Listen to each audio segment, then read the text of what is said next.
우리 몸을 한번 거대한 전기회로라고 상상해 볼까요? 수십억 개의 전선이 쫙 얽혀 있는 거죠. 우리가 느끼고 생각하고 움직이는 거, 이 모든 게 사실 이 전선을 따라 흐르는 전기 신호 덕분이거든요. 근데 말이죠. 만약에 이 복잡한 회로의 전선 딱 하나가 뚝 끊어진다면 어떻게 될까요? 의사들은 눈에 보이지도 않는 이 고장을 도대체 어떻게 찾아내는 걸까요? 네, 바로 이 질문에 대한 답을 오늘 찾아보려고 합니다. 이 신경계라는 어마어마하게 복잡한 회로 안에서 의사들이 어떻게 보이지 않는 전기적 고장을 찾아내고 그 신호의 숨은 뜻을 읽어내는지 지금부터 저랑 같이 한번 파헤쳐 보시죠. 자, 모든 문제의 시작은 결국 연결이 끊어지는 데서 시작돼요. 신경이 딱 닫히면 그 신경이 명령을 내리던 근육하고의 소통이 완전히 끊겨버리는 거죠. 뭐랄까 전화선이 싹둑 잘려나간 거랑 똑같다고 보시면 됩니다. 바로 이 지점에서 의사들의 진짜 추리가 시작되는 겁니다. 마치 숙련된 전기 기술자처럼 우리 몸의 회로를 점검하는 건데요. 자, 문제가 생긴 게 과연 전선, 그러니까 신경 자체일까요? 아니면 신호를 받아야 하는 근육 쪽 문제일까요?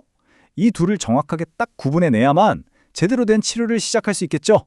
자, 그럼 요즘처럼 이렇게 정밀한 장비가 없던 옛날에는 의사들이 도대체 어떻게 단서를 찾았을까요? 아주 근본적인 방법이 있었어요.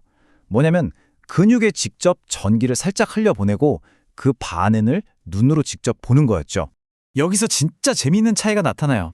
건강한 근육은 전기 자극을 주면 탁 하고 아주 빠르고 날카롭게 반응하거든요. 여러 신호를 착착 모아서 힘을 빵 내는 거죠. 그런데 신경하고 연결이 끊어진 근육, 우리가 이걸 탈신경 근육이라고 부르는데 이건 반응이 완전히 달라요. 전기 자극을 줘도 그냥 느릿느릿 꿈틀거리기만 하고 신호를 제대로 모으질 못하니까 힘없는 수축만 보이는 거예요. 바로 이 반응의 질적인 차이가 신경 손상을 알려주는 첫 번째 단서였던 거죠. 자, 지금까지는 반응의 질을 봤다면 이제는 이걸 넘어서 객관적인 숫자로 신경의 건강 상태를 재보는 좀 더 현대적인 방법으로 넘어가 볼게요. 바로 신경의 속도를 직접 재보는 겁니다. 바로 신경전도 검사, 줄여서 NCS라고 하는데요. 이건 말 그대로 우리 몸속 전선의 성능 테스트라고 생각하시면 돼요. 신경의 한 지점에 아주 약한 전기 자극을 탁 주고 좀 떨어진 다른 지점에서 그 신호가 언제 그리고 얼마나 세게 도착하는지를 재는 거예요. 예를 들어 손목터널 증후군처럼 특정 부위의 신경이 눌렸는지 아닌지 알아볼 때 정말 중요한 검사죠.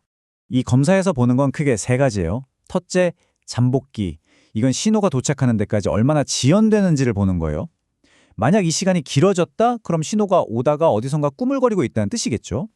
둘째는 진폭인데 이건 신호의 세기를 말해요. 진폭이 약해졌다는 건 신호를 전달하는 전선 가닥 중 일부가 손상됐다는 뜻일 수 있고요. 그리고 마지막으로 제일 중요한 전도 속도. 말 그대로 신호가 얼마나 빠르게 달리냐는 거죠. 이 세 가지 숫자가 모여서 신경의 건강 성적표가 되는 셈이에요. 초속 50m. 이게 어느 정도 속도인지 감이 오시나요? 이걸 시속으로 바꾸면 무려 180km예요. 우리 팔다리의 건강한 신경 신호가 이렇게나 빠른 속도로 달리고 있다는 거죠. 정말 엄청나지 않나요? 그런데 만약 이 속도가 뚝 떨어졌다면 그건 신경에 뭔가 문제가 생겼다는 아주 강력한 신호가 되는 겁니다. 자, 그럼 이 데이터들을 다 모아보면 어떨까요? 신경의 상태가 한눈에 딱 들어오죠. 건강한 신경은 당연히 신호가 빠르고 세고 지연 시간도 짧아요. 반대로 손상된 신경은 느리고 약하고 반응도 한참 늦게 나타나고요.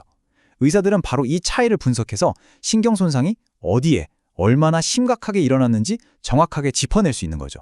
신경전도 검사가 신경이라는 고속도로의 상태를 체크하는 거였다면 이제는 신호가 도착하는 최종 목적지, 바로 근육 안으로 직접 들어가서 무슨 소리가 들리는지 한번 엿들어 볼 차례예요. 이게 바로 침근 전도 검사, EMG인데요. 이건 비유하자면 초소형 마이크가 달린 아주 가느다란 침을 근육에 살짝 꼽는 것과 같아요. 그리고 그 안에서 근육이 내는 아주 미세한 전기적인 소리를 듣는 거죠. 이 소리를 분석하면 신경하고 근육이 잘 연결되어 있는지 아닌지를 아주 정밀하게 알 수 있어요. 검사는 크게 두 단계로 진행돼요. 첫 번째는 가만히 있을 때 보는 거예요. 근육의 힘을 쭉 빼고 완전히 이완했을 때죠. 원래 건강한 근육은 이때 아주 조용해야 하거든요. 그런데 만약 여기서 뭔가 지지직거리는 전기잡음이 들린다? 그건 신경이 손상돼서 근육이 좀 불안정하다는 신호일 수 있어요. 그리고 두 번째는 힘을 줄 때 보는 겁니다. 근육을 수축할 때 나타나는 전기 신호의 모양이나 패턴을 보고 신경이 회복되는 중인지 아니면 근육 자체에 다른 문제가 있는 건 아닌지 최종적으로 판단하는 거죠. 자, 이렇게 진단이 딱 내려지면 환자분들이 가장 궁금해하는 게 뭘까요? 아마 이거겠죠. 그래서 제 신경 다시 좋아질 수 있나요? 그럼 지금부터는 신경이 어떻게 회복되는지에 대한 이야기를 좀 해볼게요.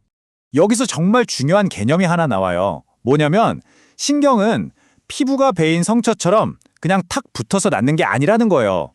손상된 지점부터 원래 연결되어 있던 목표 지점까지 마치 식물이 자라듯이 아주 조금씩 하루에 딱 1mm씩 다시 자라나야만 해요. 치유가 아니라 재성장인 거죠. 이 신경이 다시 자라나는 여정은 생각보다 정말 길고 험난합니다.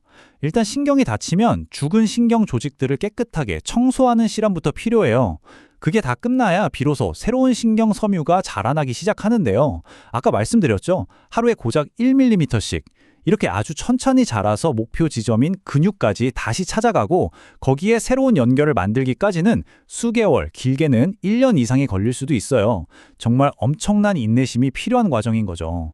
자, 지금까지는 주로 팔다리에 있는 말초신경에 대해서 이야기했잖아요. 그럼 이제 시야를 좀 더 넓혀볼게요.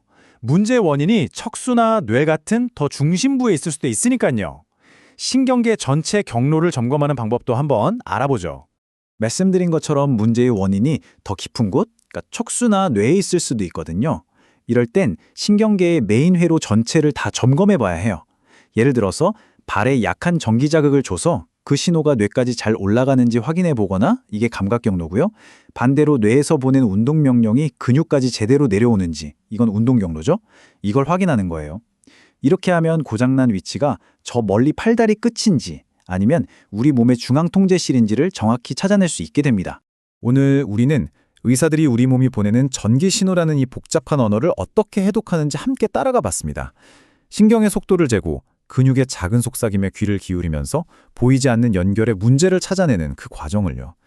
이렇게 우리 몸이 끊임없이 보내는 전기적 언어에 계속해서 귀를 기울인다면 앞으로 우리는 또 어떤 놀라운 비밀들을 알아낼 수 있게 될까요?